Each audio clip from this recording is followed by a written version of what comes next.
The Phoenix Suns made a big trade today as they let go of Summer League standout David Roddy to the Atlanta Hawks for forward E.J. Liddell.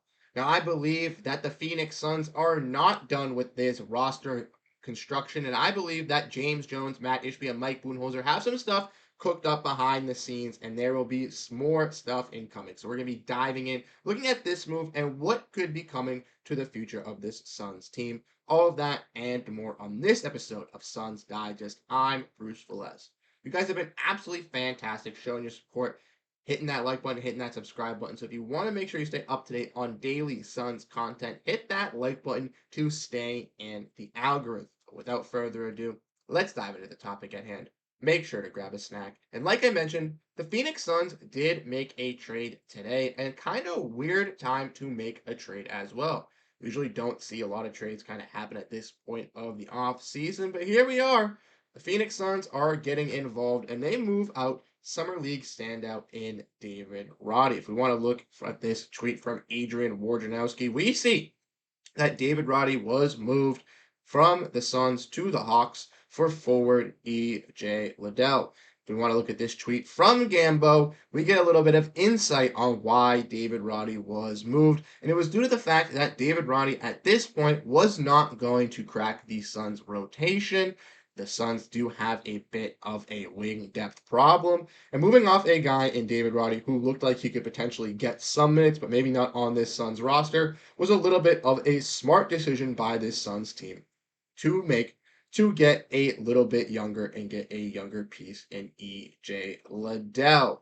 Now, as I mentioned, this helps the Suns, I believe, in two ways. First, kind of helps out with clearing that wing depth. As CJ and I kind of broke down in our video that we dropped this morning, going over the lineup changes and the possibilities that the Suns could run with this team, we discussed how David Roddy didn't really have a role, even though he did kind of blossom in this summer league and kind of stood out as he was the main NBA player that had any real minutes that was playing with this team over in Vegas. But David Roddy kind of, and I think, earned himself a spot possibly in the NBA, but definitely, or competing for a spot in the NBA, but maybe not with this Suns roster. They already have Grayson Allen, re-signed Rocinio, Kevin Durant, and drafted Ryan Dunn. So they look and move him to a team in Atlanta, who does have a little bit of a wing depth problem as well, but maybe could use a young player in David Roddy to kind of help them out and kind of figure out a direction that they want to go, because they just got the number one overall pick, but still have Trae Young.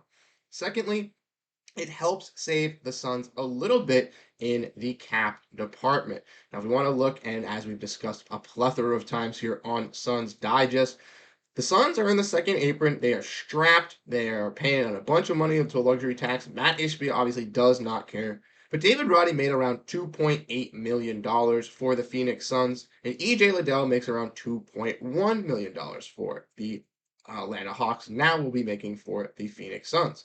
So the Suns did save around, $600,000, $700,000 on the tax bill, and that definitely helps in the luxury tax. That takes off a couple $1,000,000 being added. So that's definitely going to help out the bill for Matt Ishbia, but also kind of helps out the Suns as well. If you guys don't really know who EJ Liddell is, not a lot of people might not know who he is.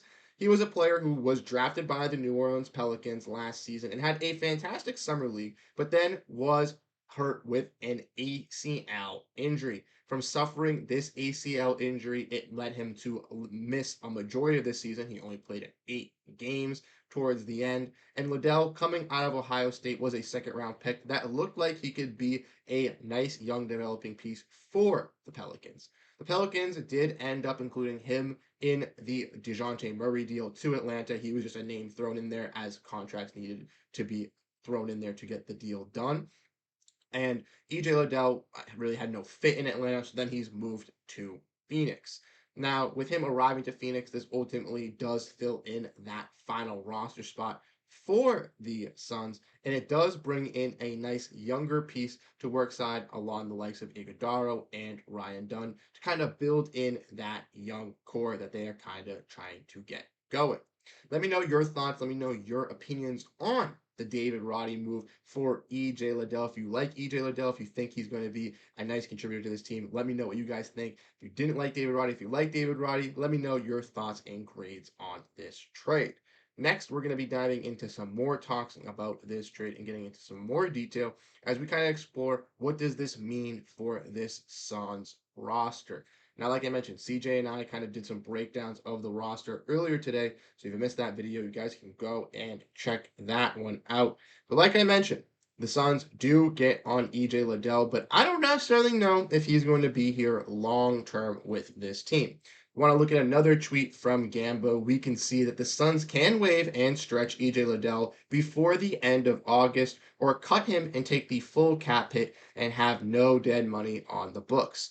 The Suns will ultimately save $5 million in tax if they were to do this.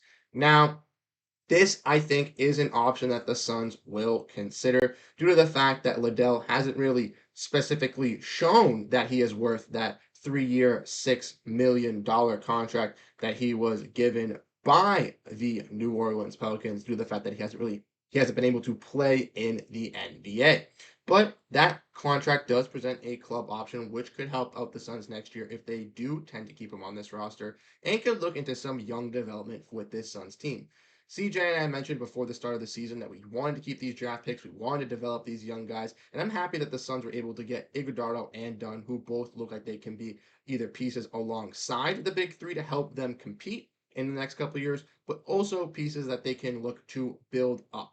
I think that obviously the big three is here to stay for now, but it's not going to be here for the next 3 to 5 years, or even at this level of status for the next 3 to 5 years. Therefore, the Suns need to have some young prospects and some young players developing and moving up through the system at this very moment so that they're not screwed and kind of rebuilding with no draft capital and no young talent. Ultimately, I think going after Liddell is a smart move. I personally really liked him at Ohio State. I think he can bring a lot of skill sets to the NBA. Do it all type of player, can stretch and hit the 3 pointer, can be a solid scorer inside as well. I think he could bring some young talent, even if he is playing on a standardized deal, but down with the Valley Suns here and there, kind of sporadically. I think that would help develop his game and give us a little bit more of an outlook for him. Ultimately, the Suns could also waive his contract like Gambo was stating here, and they could keep that roster spot open, giving them some flexibility to get involved in more trades throughout the season, or possibly move one of their two-way guys up. I know a lot of people in the comment section really like Jalen Bridges. Colin Gillespie is another young player that they have on a two-way contract, and who knows, they could waive Liddell, have that last roster spot open to save some money, but also be able to have some flexibility throughout the season if they want to make a trade or if they want to move one of those two-way guys up throughout the entire season. It gives them that flexibility. Ultimately, I necessarily don't know what they're going to be doing, but I have a feeling that they are not done with the moves. And that gets into my last part here, which is kind of discussing, are they done with making moves? And personally, I don't think so. If we want to look at this roster, kind of discuss looking at this team top to bottom, like CJ and I have, there's one player that unfortunately just doesn't really fit in with their contract and with the position they play, and that is Nazir Little. Ultimately, I want him to be able to develop and play on another team to get a shot in the NBA and to kind of show us what he can bring. Because I'm the type of guy where it's at least one change of scenery, at least 3 to 5 years to see how well they can perform. And then if not, then you can kind of write off a player. But Nazir Little, I'm still believing in him, but I don't think he's going to get that opportunity or that chance with Phoenix. And I think that the Suns can ultimately use his contract, maybe with some draft capital, to get a quality piece that can help out this roster. So if a guy like Nazir Little were to end up on the trade block again, or possibly in some rumors, I wouldn't be shocked if they were to possibly waive EJ Liddell and either keep that roster spot open for flexibility through the season for another trade, or even possibly looking in free agency to look at some other veteran minimums, similar to some guys like Monte Morris and Miles Plumlee. That could also be an option as well to help boosting them into contending. I think that the Suns have a multitude of options, and I don't think that they are going to be done. Like we mentioned, They can hold out on this EJ Liddell contract. They can decide if they want to keep him. They can decide if they want to waive him. They have a little while to make those decisions. So I do believe that the Suns will be open, will be ringing the phones, trying to get some more deals done, and trying to retool this roster on the fly, still with bringing in additional assistant coaches and trying to fill out their coaching staff to get guys that tailor their coaching staff and their play style to give them their best chance of competing and trying to win a championship. Regardless if they make the moves now before the season or at the trade deadline, I do not believe I do believe that the Suns are not done making moves and that we will see some stuff still continue to happen. So if you want to make sure you stay up to date, if you want to make sure you stay tapped in onto all the Phoenix Suns news and drama throughout the entire offseason, leading up to the season and throughout the entire season, make sure that like button, make sure the subscribe button, as this is the daily place for you guys. Like I mentioned, we're going to be having some live streams as well starting in the next couple of weeks, and we'll have you guys updated about that in the community page. So if you want to make sure you stay up to date on everything revolving around the Suns team, hit the like, hit the subscribe button.